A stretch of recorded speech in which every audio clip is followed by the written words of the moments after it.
All right, so this is the first episode, recurring thing I'm going to be doing here over here at Bolt Mortgage.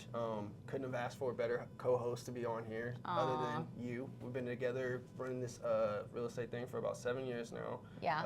Should probably tell that story about how we got started. Yeah, so actually Elijah and I met at none other than Texas Roadhouse.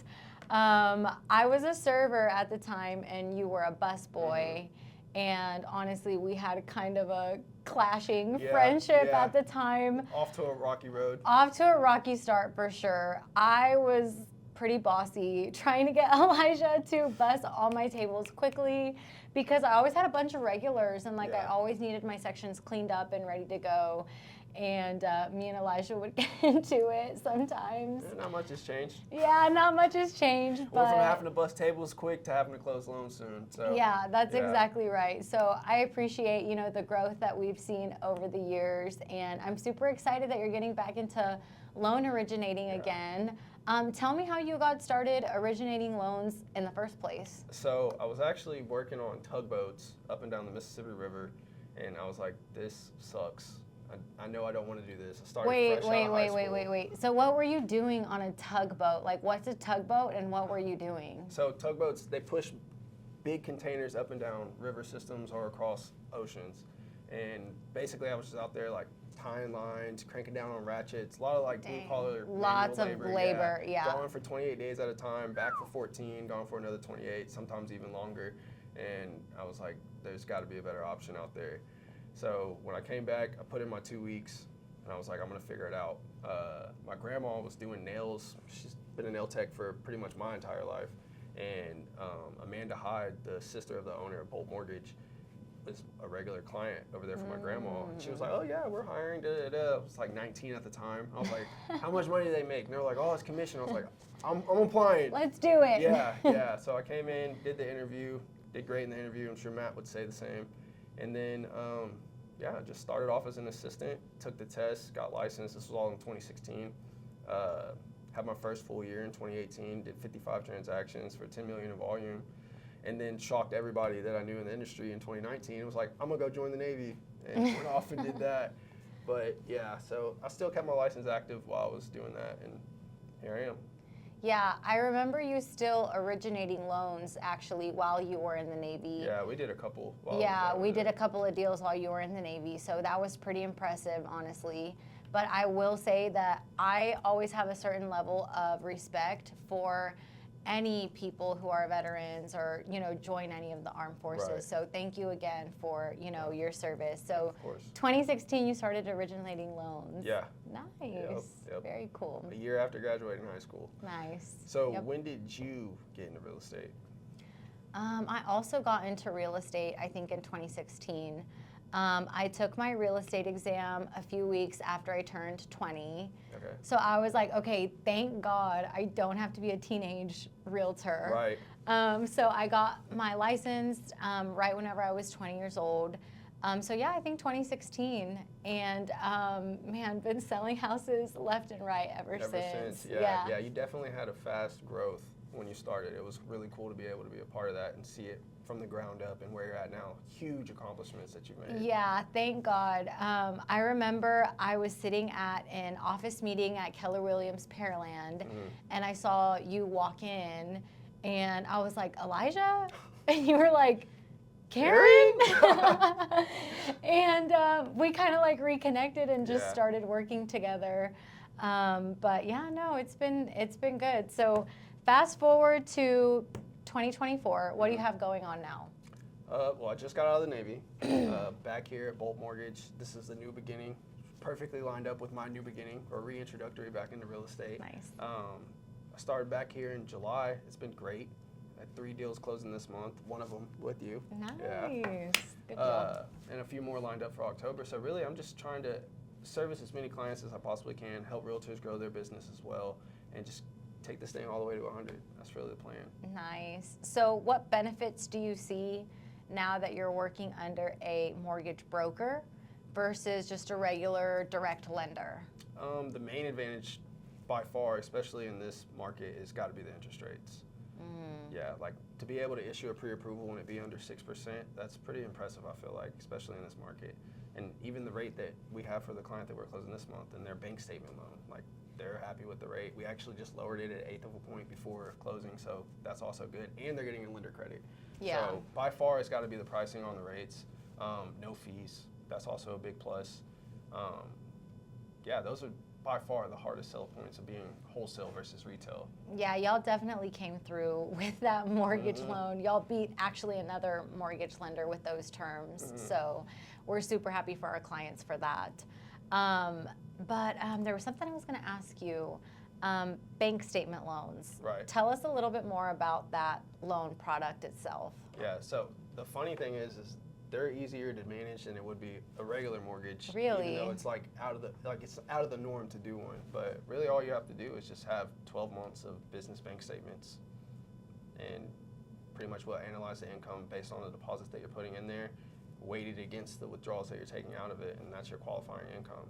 So you have to have business bank statements. This can't be on the personal side. You can do it. Like say that like you're a 1099 and you're running your own business, but you never opened up your own business account. You could actually use your personal checking account. Yeah. Okay. Yeah. Nice. So this is a great alternative option for those who maybe don't report as much income as they should on their tax returns. Yeah, the people. We know y'all are out there. I'm like, are you guilty? Are you guilty? Are you guilty? Oh my gosh. Definitely real estate. So back in the day when I bought my first house, you did my mortgage loan. Yeah. Do you remember what happened? No. You don't. I remember Wow, the I thought scenario. I was special. You are. I thought I was special, All right, and you don't remember my first mortgage loan. I do remember it, but I can't remember any problems or hiccups that we had. It's fine. Let's move on. Anyways, no, I wanted to bring that up anyways because you're getting ready to sell it now, right? I am. It's actually closing on Friday. So the first house I ever bought is being sold on Friday. I know, bittersweet. I can't even lie. What made you want to sell? That's a great question. I don't necessarily look at it as like the sale of a property. I see it more as like a transfer of equity because I am using all the equity I've built up in that property to actually invest it in new construction real estate. Yeah, so I'm super excited about that. Yeah, I'm excited for you. Seeing you really kind of flourish in another element of real estate has been awesome as well. But what drew you towards the new construction side? Well, you know, I've been involved with real estate investments of all kinds for years and years and years. And I really wanted to take my investment portfolio like to another level. And to me, like, you know, buying a vacant lot and literally building a house from the ground up, to me is just so neat. But also everything that comes from that, right? Like all the jobs that you can create for all the different trades. You're literally creating, you know, your own little section of the economy. Yeah, you're creating a house that's going to turn into someone's home. And I think it's just so neat to be a part of that, right? Yeah, no, definitely. And I also like the perspective of like, if there's ever an inventory shortage, you just create your own inventory. Yeah, you can create your own inventory. You can create your own comps based on the square footage that you're looking to build. I mean, it's been a really, really fun investment avenue for sure. So what would you say your long-term plan is with the construction side? Like, where do you see yourself on that side of the industry in 5 years? Yeah, so as of now, I'm focusing on building and then selling. And eventually I do plan on holding a little bit more. The great thing about holding a new construction property is that your catbacks, which is the #1 reason why rental properties don't cash flow as well, your catbacks are much lower when it comes to new construction real estate. So as of now, I'm focused on building and selling, but eventually I am going to be holding and probably multifamily new construction properties at that time. That's awesome. So what are your plans, goals, ambitions on just the agent side of things? I know you got a team now. You got an awesome team, actually. Like, you got some rock stars now. So what's your plan with that? Yeah, I'm so grateful for bringing on some amazing team members earlier this year. They bring such a diverse skill set to my team, great background and experience that has now joined the Gonzalez Realty Group, so I'm super excited about that. I'm really big on an amazing customer experience. And so having more people to be able to provide that top-notch service was priority to me. And so, I mean, really just growing my team and making sure that our clients are getting the service and the experience that they deserve for their real estate transactions. That's awesome. So how have you managed staying afloat in the recent tragedies that we face in real estate between inventory shortages, interest rates going up. How have you managed all that? And still, I mean, you're still a top producer in terms of your market center. So like, how have you done that? How have I managed staying afloat in today's real estate market? Honestly. I think it's a number of factors, honestly. You know, there's a lot that goes into it whenever you're like a top producing realtor or a team leader or whatever, right? But first and foremost, I'm very grateful to God for really blessing me with an amazing business. I mean, I literally have the best clients. They, you know, cheer me on. They send me referrals. I mean, I'm so grateful for having like the best people in my life and in my business. But I also have the best team members. Yeah. Like no one succeeds alone. And that's not just the people who are on the Gonzalez Realty Group. That's everyone who's a direct extension of us. So like you, our insurance agent, our title companies. I mean, if you're surrounding yourself with top-notch players, you can expect great results. And don't get me wrong, sometimes things get messy. Like this is business, this is real estate. The market's always changing. We're always having to adapt. But honestly, it's definitely a team effort with each and every transaction. That's a solid answer. Yeah. It's the truth. Yeah, no, really. What would be your best piece of advice to a new agent entering this industry right now? Like somebody just turned 20 just like you, they're going to take their exam, they passed, they're super excited to get in real estate. What would be your advice to them? I think my number one piece of advice for a new realtor, one word, focus. There's so many distractions as a realtor, as an entrepreneur, and when it comes to getting your real estate license, there's not a whole lot that they teach you in real estate school as far as structure and leads. And now there's all these industry changes going around with commission and lending regulations, and it's an election year and all the things, right? So honestly, when it comes to a new realtor, I would say you have to focus on just a few different things. You know, what is your top lead generation strategy going to be? Really make it something that tailors to like you and your personality so that you're not feeling all bent out of shape, you know? You can stay true to yourself. Actually, you brought up the whole commission thing. I don't like talking about the bad and the ugly, but how are you as a team lead rainmaker navigating the whole NAR settlement? So with the NAR settlement, there's some changes going on with real estate commissions and the way that they are disclosed, and also some additional documentation that we are to have our clients sign in advance now. And honestly, to be candid with you, not a whole lot has changed on my team, because a lot of these things that are now in place as regulations are things that we've been doing. We've been doing for years already. So not a lot of huge changes, but I think mostly as an agent who specializes in listings, I am now seeing an influx of like communications with buyer's agents asking me about that buyer's agent commission. So, you know, it does just take a little bit of extra work from that avenue, but I'm interested to see how the dust settles. You know, this change literally went into effect just a few days ago. So I'm really interested to see how this pans out over time. But, you know, it's just a topic of discussion. I mean, real estate commissions have always been covered by the seller, or at least mostly always covered by the seller, because even a couple of years ago, we had a client who was buying a property exclusively listed by Open Door. So for those who don't know, Open Door lists properties before they put them on the MLS. And our client found an Open Door exclusive, is what it's called.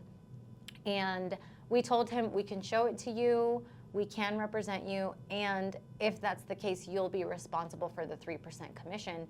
And he paid it no problem. I mean, this has been a topic of discussion, again, for years. But now it's just becoming more relevant because of, again, all of the lawsuits and all the changes, because realtors haven't been clear about commissions and disclosing things up front. So now this is where we are, and it is what it is. It's just another change, and we have to roll with the punches.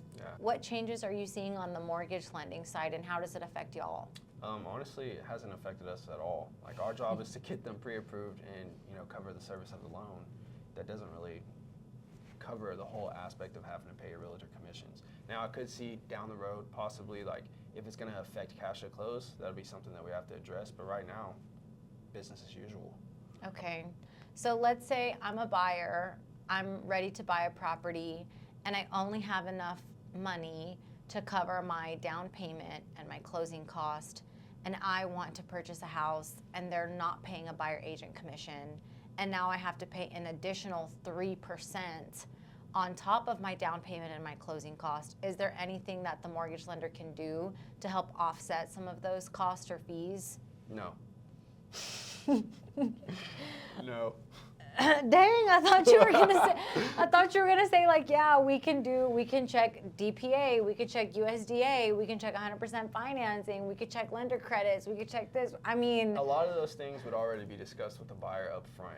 Like if you go and he sees a property and he finds out all of a sudden he's got to pay his buyer's agent their commission, like he would know whether or not he has a lender credit available. If he's wanting to go down payment assistance, all those options have been explored up front, so that the buyer is well educated on what his options are. So a question that we get asked a lot is, how much money do I need to have saved if I'm trying to buy a house? You as a mortgage lender, what would you recommend would be a great response to that question? Typically, I just tell people 6% of the sales price. Okay, so 300,000. Oh, we're both out of math. Hold on. Okay, 6% of the sales price. So if they're buying a $300,000 house, yeah, you would 18 expect grand. 18 grand. Yeah. Okay, gotcha. So you think they'll need to use that entire 18 grand? 100%, yeah. Unless you as the agent is able to get them seller concessions, or like we talked about earlier, lender credit or down payment assistance. Down payment assistance, lender credit, possibly 100% financing, Yeah, depending on the loan term, location. Yeah. Okay, so there's options out there. Good deal. Being a top producing agent, like, is there some glorified morning routine that you go to, or is it different every day, or like how does a day start off for Karen? So honestly, over the years, I've woken up a lot earlier over the years. Right now, I'm waking up around 5:30 almost every single day. Mm-hmm. Some days I go and I exercise. I usually run before getting my day started. But honestly, I've never read The Miracle Morning before. I have, seen tidbits here and there, but I do think that if you win the morning, you win the day. Yeah. And so over time, I've just gotten used to waking up earlier and earlier, and I love it, honestly. That's awesome. So you go from running miles to running a business. That's exactly right. Wake up and hit the ground running. That's yes, awesome. I do. I love that. Do you think that that's contributed to your success overall? I think so. I think there is a certain level of discipline that goes from your personal life to your professional life if you are able to implement some of those daily habits, like waking up early, hitting the snooze button, getting out of your bed, exercising in the morning, and kind of eating the frog. Yeah. And like I said, I love it, and I haven't always been this way. Yeah. Sometimes I still work out at night or whatever the case may be, but I do think that winning the morning really sets the mood and sets the tone for the rest of my day, because I'm looking at high-level productivity, and starting my morning early and with a workout is the best way for me to do that, honestly. Yeah, no, I agree 100%. I've actually just recently started getting up super early, like 5 a.m. every morning. I read a book. It's called the 5 a.m. Morning Club or something like that. The 5 a.m. Club or 5 something a.m. like Club, that? yeah. And it talks about the 20-20-20 rule, where it's like the first 20 minutes of your day, you want to start with moving. The second 20 minutes of the day, it should be like meditation, reflection, something like that. And then the last 20 minutes the next 20 minutes of that hour is centered around learning something new. So that's typically how my morning starts. And honestly, I feel like it definitely sets the tone. It really does. Puts you in a position to win. Yeah, so coming from the Navy, right? Yes. Okay, so coming from a few years in the Navy and then getting back into originating loans, and now you have a new baby, right? Yeah. What are some of the changes that you've implemented into getting your business up and running all over again? So I took the approach as, like, I've never done this before. Like, I'm 100% new. What would I do to get business in the doors? So a lot of that is a lot of phone calls a day. I make over 100 phone calls a day. You make over 100 phone calls a day. Do you use a dialer? Nope, it's all You just do it straight from up. your cell phone. Yep. Okay. Yeah. And it's gritty, you know what I mean? Like, it's hard, but overall I like it. That's how I actually got started back in 2017 when I was put full-time commission versus hourly. I was like, all right, what do I do? And I called, it was like 3,000 applications that people had applied and nobody closed. And I just sat there and smiled and dialed for hours on end every single day. Wow. So it kind of felt like I was getting back to my roots.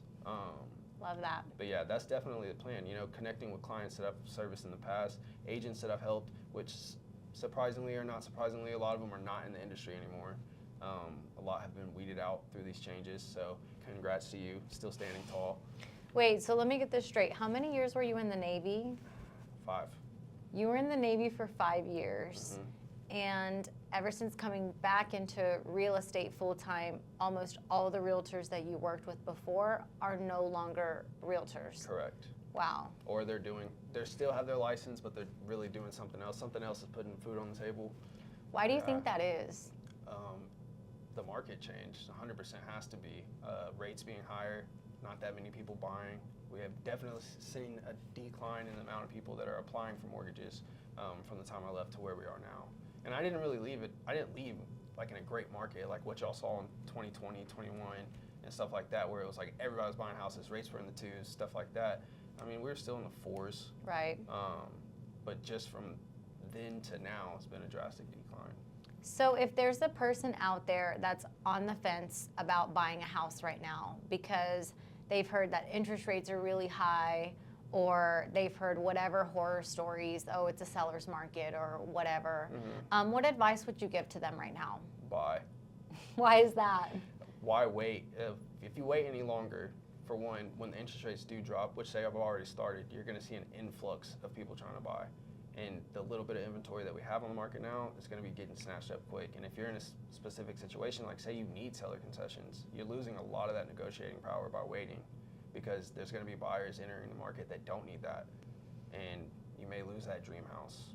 I like to tell clients all the time, if you sleep on it, you won't sleep in it. If you sleep on it, you won't sleep in it. Yeah, I think a lot of the times buyers underestimate the power of being able to negotiate. Like having that advantage in your corner is huge.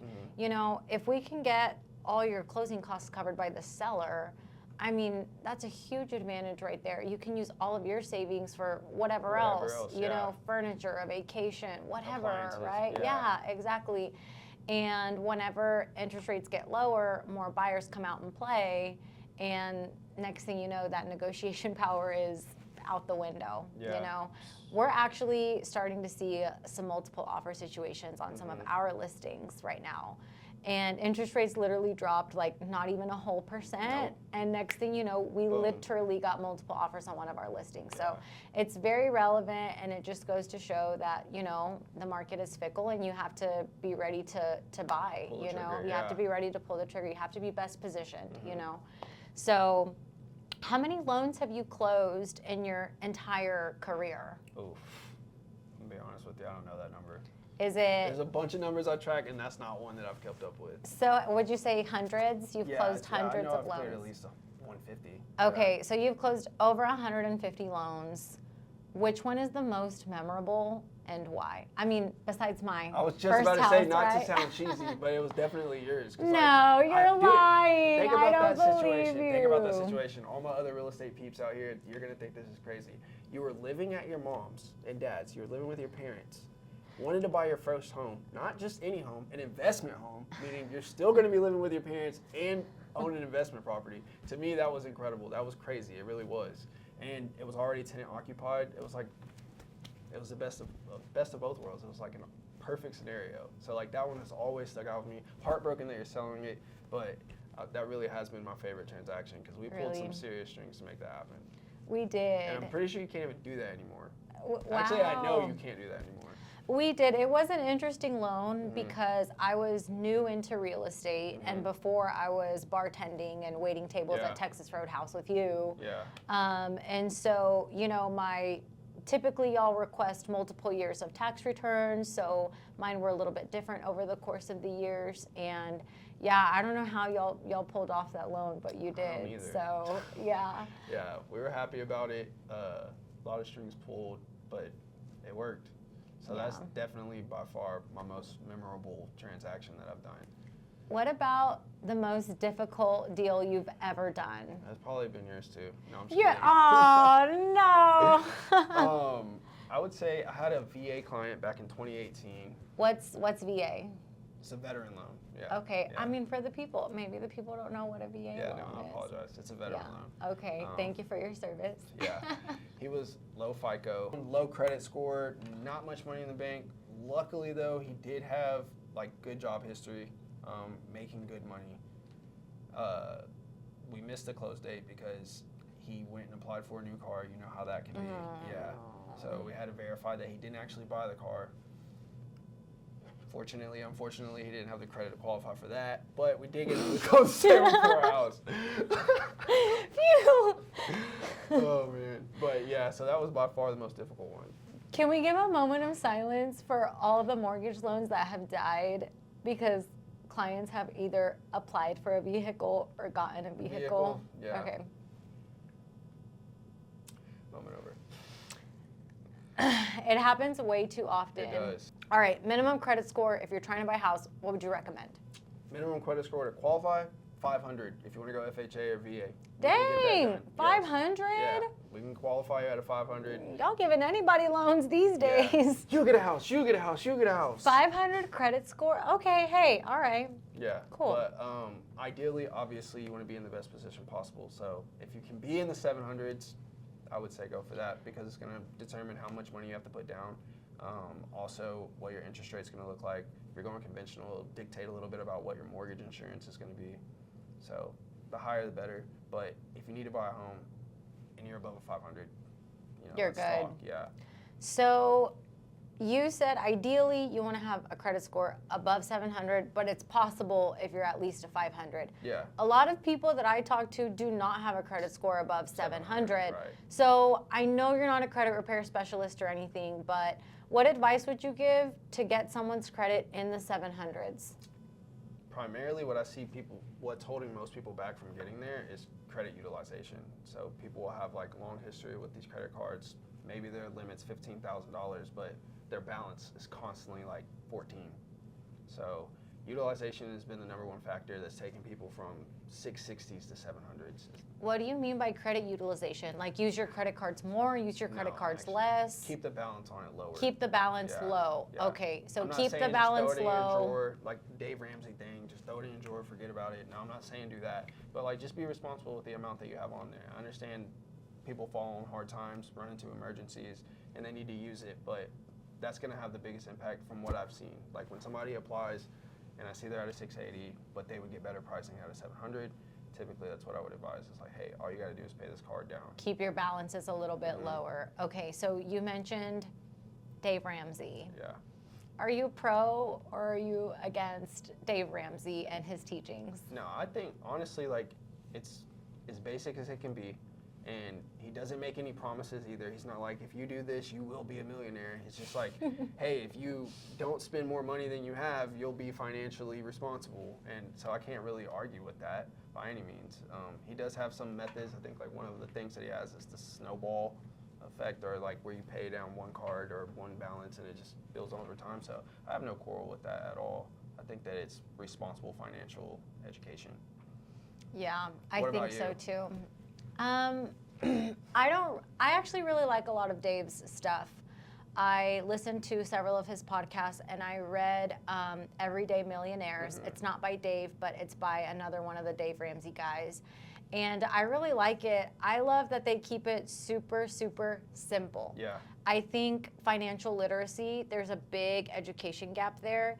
And I love that Dave breaks it down like so simple. And Yeah. it's like literally just follow steps 1 through 7 and I got you. Yeah. You know, so I can really appreciate, you know, how simple he makes it. And he's also so consistent.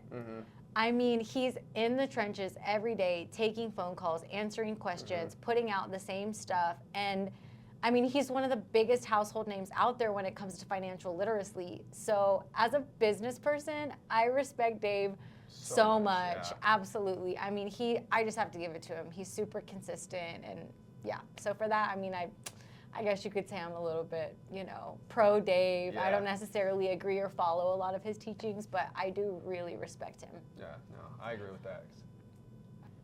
Okay, so you talk to tons of realtors and you work with a bunch of realtors every day. What's your biggest realtor pet peeve? When they try to do my job for me. Ooh. Yeah. Am I guilty? No, not really. You're pretty upfront and direct with your clients. Like, that's a lender question. Ask the lender. You know what I mean? That's really just my biggest pet peeve. Like, I'm never gonna try to sell a client. You bring me a house, I'm just gonna talk to them about what they can qualify for. So I think if real estate agents can respect that boundary, then it makes it better for the buyer. So you want realtors to stay in their lane? Yeah. Yeah. Yeah, 100%. Makes sense. What about you? What's your biggest realtor pet peeve? My biggest realtor pet peeve, just one. No, I'm just kidding. I think my biggest realtor pet peeve is whenever realtors forget that we're doing this for our clients and they get emotional, they get sassy, they get, crunk over something, and it's like, have you even discussed this with your client? What's in the best interest of your client? What does your client think? Because at the end of the day, yes, there can be some mixed emotions and clashing personalities amongst realtors, but at the end of the day, we're just the representative of the actual client. Yeah. And so I think sometimes realtors lose sight of that and they let their emotions get in between the lines, and we're supposed to be the ones that are objective and are advising and being professional, right? Yeah. And so I think it just kind of gets under my skin a little bit whenever realtors lose sight of that. So how do you navigate that as a professional? Because like the Karen that I knew at Roadhouse, we like snap off immediately. So like now, like how do you handle that?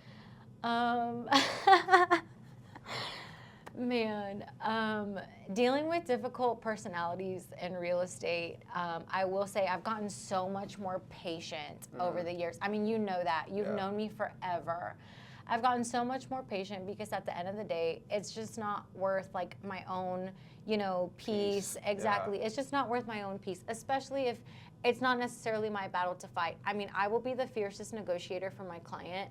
I will go up to bat for them any day, but ultimately the decision is theirs. I'm just there to provide them with the best education possible to make the best decisions, right? So how do I deal with the personalities? I mean, we have a saying on my team called flip the switch. And so sometimes, before we step into a meeting, before we step into the office, before we get home that night, we have to, take a few deep breaths, maybe say a little prayer, and just flip the switch and let, the emotions kind of leave them on the back burner and just focus on what we need to focus on, So I think just staying level-headed really helps us. Yeah. So you've worked with multiple lenders back in the day, from retail banks to even like these new construction builders. They have their own in-house lenders as well. What would you say your biggest pet peeve of working with them is? It gets under my skin whenever mortgage lenders don't go over numbers with the client, monthly payment estimates and how much they're going to be needing for closing. Thankfully, me and my team were equipped to be able to present those facts and figures to the clients, but ultimately it's not my job to present the facts and the figures. It's the mortgage lender's job, and there might be a piece that I'm missing, and I want to make sure that the client's always getting accurate information. And so if I ever ask a client, like, yeah, did so-and-so go over these numbers with you? And they're like, no, not at all. I'm like, oh, great. So that kind of gets on my nerves a little bit, I'm not going to lie. Yeah, so like a failure to set proper expectations. Yeah, setting the proper expectations is half the battle, right? So if you're just, pre-approving a client and then sending them out there to find a house completely blind whenever they have no idea what their monthly payment is going to be or how much money they're going to need for closing, I think it's a little bit irresponsible, honestly. The last thing you want is to get a client under contract and then you're like, yeah, this is what your estimates are, and it's like way off from where they want to be, right? Yeah. So, I agree. yeah. All right, so do you remember your first real estate transaction? I do remember my first real estate transaction. Tell us a little bit about that. I remember the client's exact name, and I remember every detail like it was yesterday. So I was maybe a couple of months into the industry, and I had worked a couple of lease deals, but this was my first buyer transaction.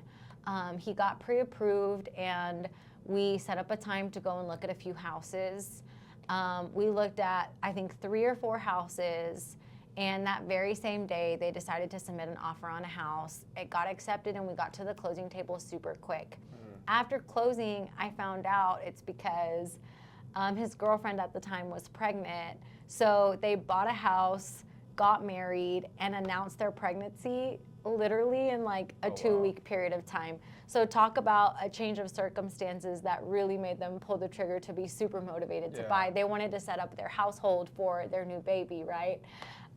So it happened very, very rapidly, and they knew it was my first transaction. It was like a full disclosure. Because I had also gone to high school with his little sister.